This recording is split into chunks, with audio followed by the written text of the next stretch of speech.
feel like your relationship is like a emotional roller coaster? You get the super high highs where you guys feel loved up and connected and it feels great, only to be followed by a super low where there's arguing and fighting, you can't stand each other.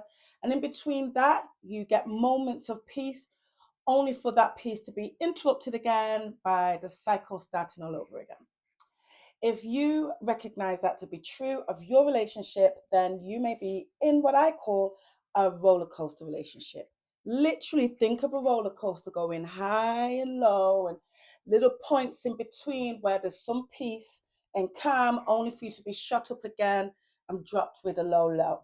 I want you to know that this is really common, so common, in fact, that people say that it's normal. And I hear people say that a lot.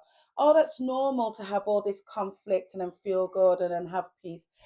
Actually, I would say that it's not normal. I would say that this sort of relationship comes with so many negative impacts that it's so important that if you are in that kind of relationship, that you learn how to break it. So, first of all, I want to give you 4 reasons that kind of put some couple into that sort of dynamic of going super high and super low. And then I'm going to give you some tips on how, if you want to, you can go ahead and break that cycle so that you can have nice long periods of harmony and peace. And if there is any conflict, it's just a short, quick spike and you get back to the peace. Okay.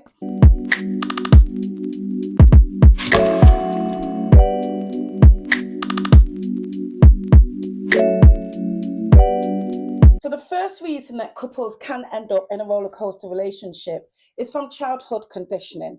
You may have been raised in a family where you saw your parents having this off and on relationship. One minute their relationship was super hot and fiery and you saw and you witnessed lots of love, only for the next day for you to see them being really disconnected, the atmosphere being really cold between them.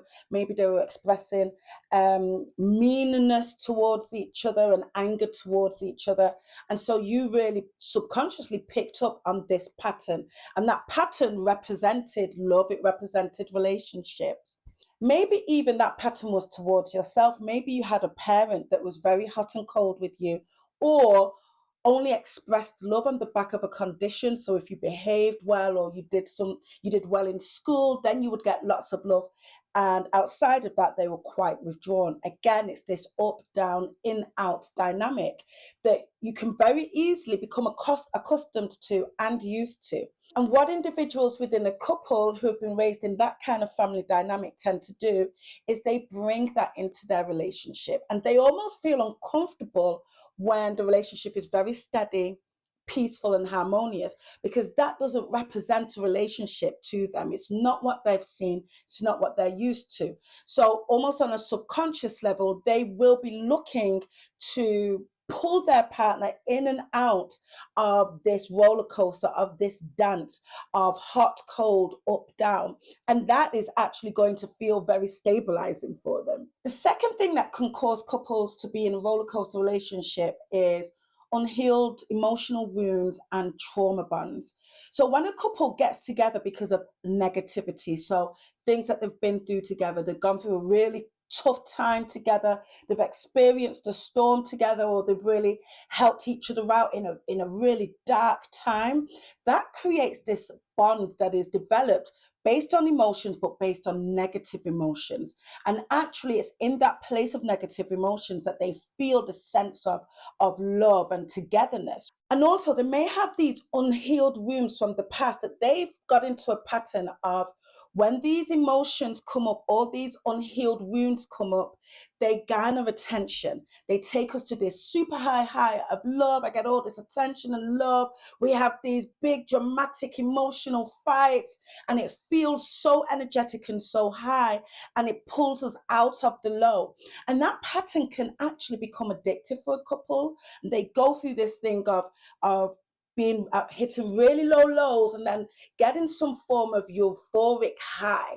Another thing that will keep a couple stuck in a roller coaster relationship is really poor conflict resolution and avoidance. So you guys go into a conflict, you don't know how to resolve it. it gets left, you both avoid it, you go into a moment of peace, but the conflict is still there. So it comes back and you're down again. You don't know how to resolve it. It gets avoided. You go to a moment of peace. And it just keeps going round like that. I find that couples who are really good at brushing things under the carpet can easily get stuck in a roller coaster relationship, especially when one party really wants to address it. And so it keeps coming up because one party really wants to address it. But because you're not good at resolving the conflict, you then avoid it, you put it back under the carpet, but it's causing this stress within you. So you bring it up again. And this keeps going, and we just keep adding as well to that cycle with new conflicts that come up. And the last one is inconsistent short term fixes. So this is where couples will do big, massive gestures, we'll go on a trip, we'll buy gifts, we'll be dating to cover up things that have gone on. They'll be on this super high and feeling great, but it's a short-term fix. And once they've come off the holiday or they've gotten over the gift, they plummet right back down because they're not very good at being consistent with just showing up in the right way for their marriage. So they really rely on, well, let's just feel good with this big, massive gift. Maybe it's on the back of communicating that things aren't going well. So then we go off and we'll have a holiday and we'll do all these things. But then they really don't understand the importance of consistently showing up and pouring the right energy and the right seed and the right focus into their relationship, focusing on those small everyday gestures. And so they never really enjoy these really long seasons of peace and harmony because they don't sow into it. They just keep using plasters every time something goes wrong. Now, like I said, this is so common that people think that it's normal. Worse than that, they actually feel like, well, this represents passion and intensity in our relationship. I guess it can really feel that way, but there's a cost to all this intense roller coaster of emotions, and it's emotional security. How can I feel safe in a place that is so traumatic and so chaotic? How can I actually be vulnerable? How can I be transparent? How can I rest and relax and surrender to this relationship that is so volatile, that changes all the time? How do I grow and know who I am and who you are when we're always on this crazy roller coaster? Emotional safety is the cost of being on that ride and choosing to be on that ride and not stopping and saying, hey, maybe it's time that we get off so that we can create a level of safety, stability in this relationship. And relationships that don't have stability crumble. And the reason they crumble is the second reason why roller coaster relationships just aren't very healthy for any relationship that wants to last. You can't build a lasting, deeply intimate relationship where there isn't emotional safety. In fact, it's impossible to build intimacy without vulnerability, and vulnerability relies on emotional safety. So every time you guys are on the road to building that emotional safety, it breaks and you go all the way back. And so it just has this very short term feeling to your relationship, but there's nothing that's really grounding that allows for deep intimacy and a long term dynamic to this marriage. It always feels on edge. And I find that those couples, when they're in conflict, their conflicts are heightened because there's a fear that this one could be the end, because there isn't that emotional safety and longevity or depth and intimacy that is holding this relationship together. And then lastly, it's exhausting. It's absolutely exhausting to every day not knowing what's going to happen in the relationship, who's going to blow off, how we're going to feel, am I safe, is this good, is it bad, are we high, is it low? It's absolutely exhausting and can cause high levels of stress and anxiety within your own home, within the marriage space where you're supposed to feel most relaxed and at ease with yourself.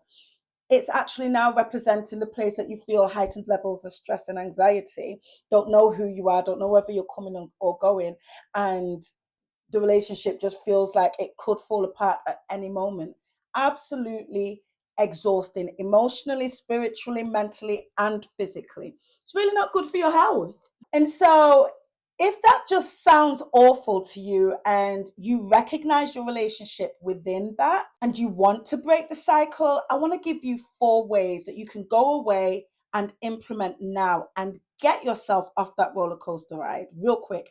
As much as I do love a roller coaster, I like the physical ones that I actually have to pay to climb on and climb off, not the emotional types. So the first thing you've got to do is recognize this pattern and challenge the belief that you have about it. So first of all, do you recognize that this is something that you're living within? But the second question to ask yourself is, do I thrive off this chaos? Does this chaos represent love to me? And if the answer is yes, then I want you to challenge that belief, because love isn't about chaos. Love is actually about consistency, security, and respect. It's not about this crazy heightened passion and then lows and not knowing whether you're coming and going. That isn't love. And so you've got to challenge that belief that you have and change it for a new concept of what love really is. And one way to really test whether you're stuck in this cycle is to check whether you are the one who sabotages the peace. And you will recognize this because you will ask yourself, well, that other argument that I started, I kind of recognize that I kind of just pulled that from the air.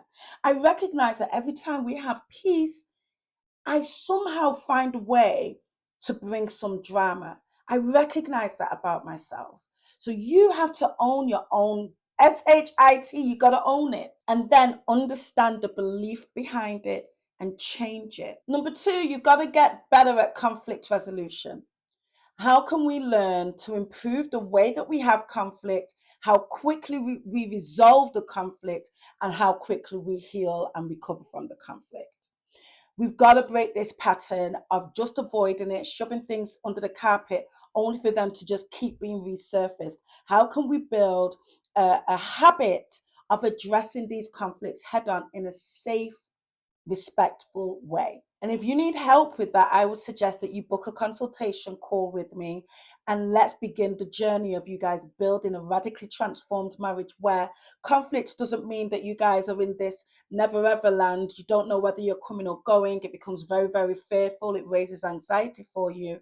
But actually, it's something where healing can come, growth can come, and you guys can connect more deeply on the back of conflict. So we're going to reduce the number of conflicts, and when you do have conflict, you're going to learn how to resolve it and resolve it in a healthy manner.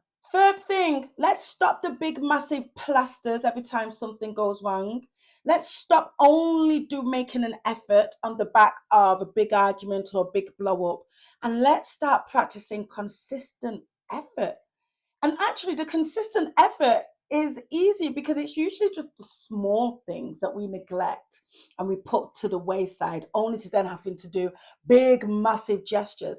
And I'm not saying say goodbye to the big, massive gestures. We definitely do like that. But you would find that you have a much more harmonious, stable, peaceful environment in your marriage if every day you're just consistently sowing into it. And it doesn't take much. It's regular check-ins, it's communicating, it's being kind and loving towards each other, it's being intentional about spending quality time and building connection with each other, it's prioritizing each other, it's all the stuff that it takes to actually build a sustainably great, healthy marriage.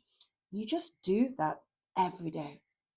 And then you can get off the roller coaster of chaos and super highs and super lows. And listen, if it's the past wounds that keep showing up and sabotaging the peace in your relationship, it's time to do something about it. It's time to take responsibility, address these wounds full on, break the trauma bond between you, and heal. Whether that's through journaling, therapy, coaching, whatever it is, get it done.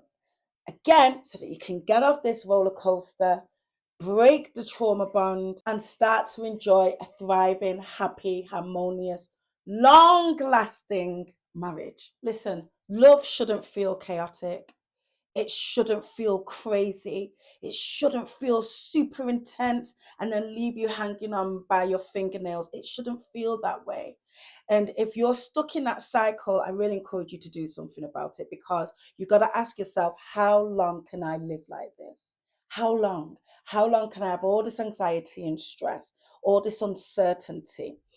If you're ready for a change, I want you to book a free consultation call with me. The link is in the description. Also, be sure to subscribe to this channel and hit the notification bell so that you get notified every time I drop a new video. I will see you in the next one.